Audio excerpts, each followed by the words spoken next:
सो आज के इस वीडियो में बात करेंगे दो ऐसे स्टॉक के बारे में जो कि आने वाले टाइम में बहुत ही अच्छे रिटर्न्स बनाकर दे सकते हैं। एंड रिसेंटली हमारी एक कंपनी ने 7200% का डिविडेंड भी अनाउंसमेंट किया है। एंड उसी के साथ साथ एक कंपनी और है जिसने हमारे लिए 10% का डिविडेंड भी अनाउंसमेंट किया है, लेकिन उसके दोनों के फंडामेंटल बहुत ही अच्छे देखने को मिलते हैं। उसके बारे में भी हम बात करेंगे। तो चलिए चलते हैं सबसे पहले फर्स्ट कंपनी को, उसके थोड़े से फाइनेंशियल्स को देख लेते हैं। सो इसके अगर हम फाइनेंशियल देखें तो मार्केट कैप हमारे लिए 1,03,000 करोड़ का एंड हमारी करंट प्राइस 4,300 की देखने को मिल रही है।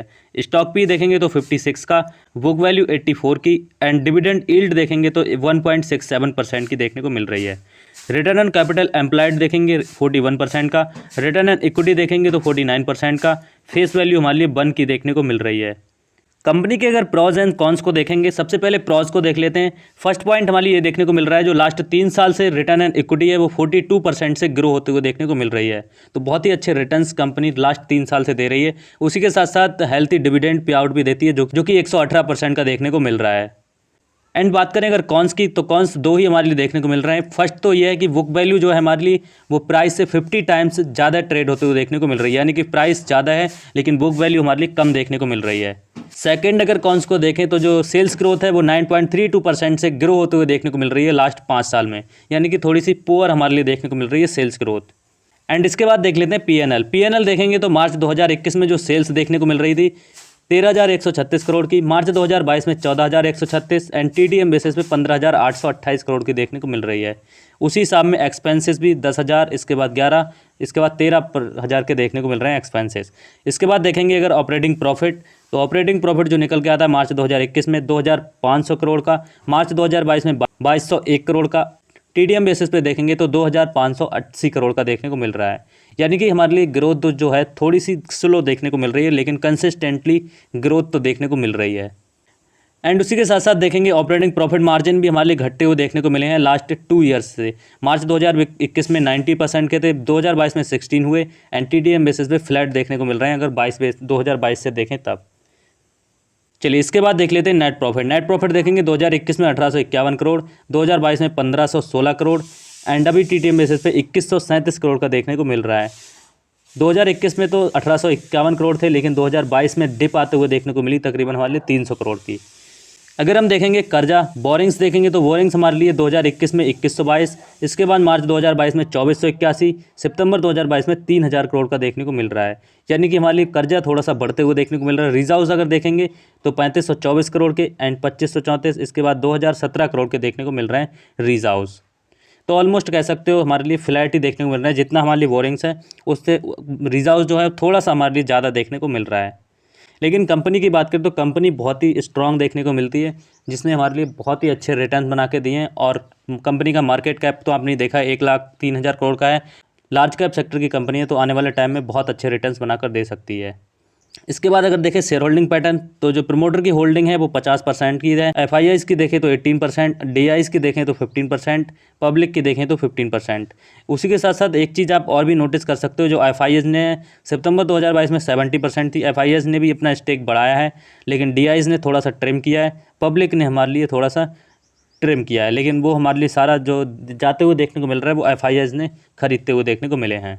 सो जिस स्टॉक की मैं बात कर रहा था वो एफएमसीजी सेक्टर की नंबर 2 की कंपनी है जिसका नाम है ब्रिटानिया इंडस्ट्री। एंड उसी के साथ साथ इसने 7,200% का हमारे लिए डिविडेंड भी अनाउंसमेंट किया है, जो कि बनता है हमारे लिए 72 पर शेयर के हिसाब में। एक्स डेट देखेंगे तो जो एक्स डेट है वो 13 अप्रैल देखने को मिल रही है। यानी कि अगर आपके पोर्टफोलियो में 13 अप्रैल से पहले शेयर्स आपके पोर्टफोलियो में होते हैं तब आप इस डिविडेंड को लेने के लिए एलिजिबल हो जाओगे और आपको जो डिविडेंड मिलेगा 72 रुपीज़ पर शेयर के हिसाब से मिलने वाला है। एंड बात करें अगर सेकंड स्टॉक की, तो उसने भी हमारे लिए 10% का डिविडेंड अनाउंसमेंट किया है एंड उसके फाइनेंशियल्स भी बहुत ही अच्छे देखने को मिलते हैं। ये भी एक लार्ज कैप सेक्टर की कंपनी देखने को मिल रही है। तो चलिए चलते हैं इसके थोड़े से फाइनेंशियल्स की ओर। एंड अब हम बात करें सेकंड स्टॉक के फाइनेंशियल्स की, तो उसका मार्केट कैप देखोगे तो 90,500 करोड़ का, करंट प्राइस 1,394 का एंड स्टॉक भी 58 का, बुक वैल्यू 78 का, डिविडेंड यील्ड देखेंगे तो 0.07%, return on capital employed 27%, return on equity 33% की एंड फेस वैल्यू 10 की देखने को मिल रही है। वहीं कंपनी का अगर हम प्रॉज एंड कॉन्स को देख लेते हैं, फर्स्ट प्रॉज हमारे लिए देखने को मिल रहा है जो कि क्वार्टरली हमारे लिए रिजल्ट हैं वो काफ़ी अच्छे देखने को मिलते हैं। सेकंड चीज़ ये है कि लास्ट 5 साल से जो हमारे लिए प्रॉफिट ग्रोथ देखने को मिल रही है वो 49% से ग्रो होते हुए देखने को मिल रही है। उसी के साथ साथ डिविडेंड है वो 70% का डिविडेंड कंपनी पे आउट देती है। एक हेल्थी डिविडेंड भी देखने को ये मिल रहा है। सेल्स ग्रोथ देखेंगे अगर लास्ट 10 साल में तो 18% की सेल्स ग्रोथ लास्ट 10 साल से देखने को मिल रही है।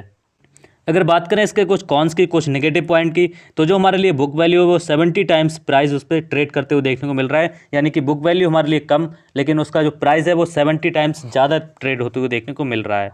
एंड सेकंड चीज़ ये है कि प्रमोटर की जो होल्डिंग है वो हमारी लास्ट 3 साल में 4.54% की डिक्रीज करते हुए देखने को मिली है। एंड इसके बाद अगर हम बात करें पीएनएल की, प्रॉफिट एंड लॉस की, दिसंबर 2020 में जो सेल्स हमारे लिए देखने को मिल रही थी 6,450 करोड़ की, दिसंबर 2021 में 8,823 एंड दिसंबर 2022 में 13,173 करोड़ की देखने को मिल रही है।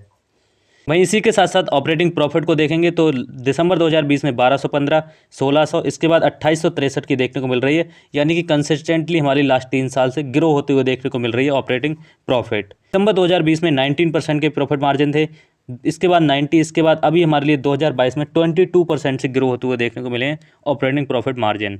एंड नेट प्रॉफिट अगर देखेंगे 357, 746, इसके बाद 1550 के देखने को मिल रहे हैं। एंड कंपाउंड अगर सेल्स ग्रोथ देखेंगे तो लास्ट 10 साल में 22% से ग्रो हुई है, लास्ट 5 साल में 27 एंड लास्ट 3 साल में 23 से हुई है, और TTM बेसिस पे 49% से ग्रो होते हुए देखने को मिल रही है। प्रॉफिट ग्रोथ देखेंगे लास्ट 10 साल में 51%, 5 साल में 49 एंड 3 साल में 49, और TTM बेसिस पे 118% से ग्रो होते हुए देखने को मिली है। स्टॉक प्राइस अगर देखेंगे तो लास्ट 5 साल में 49, 3 साल में 81% और 1 ईयर में 118% के से प्राइस हमारे लिए बढ़ते हुए देखने को मिला है। रिटर्न एंड इक्विटी देखेंगे लास्ट 10 साल से तो 80% की, 5 साल में 21, 3 साल में 22% एंड लास्ट ईयर 34% की देखने को मिल रही है। रिजर्व्स की अगर बात करें तो 4,453 करोड़ का रिजर्व्स, और उसी के अगेंस्ट में बोरिंग्स जो है वो 3,884 करोड़ की है। यानी कि आप कह सकते हो कि हमारा जो कर्जा है वो हमारे लिए कम है, कह सकते हो जो कर्जा है हमारे लिए वो कम है। एंड उसी के साथ अगेंस्ट में अगर रिजर्व्स को देखेंगे तो रिजर्व्स हमारे लिए ज़्यादा देखने को मिल रहे हैं, तो ये एक पॉजिटिव वे हो सकता है। एंड बात करें अब शेयर होल्डिंग पैटर्न की, तो जो प्रमोटर की होल्डिंग देखने को मिल रही है लास्ट क्वार्टर में 63% की, FIS की 26%, DIS की 3.42% एंड पब्लिक की 6.20% की देखने को मिल रही है। यानी कि प्रमोटर की होल्डिंग काफ़ी अच्छी है, और FIS DIS के पास भी अच्छा खासा माल देखने को मिल रहा है। रिटेलर के पास, पब्लिक के पास ओनली 6% की होल्डिंग ही देखने को मिल रही है, यानी कि नॉर्मली होल्डिंग देखने को मिलती है।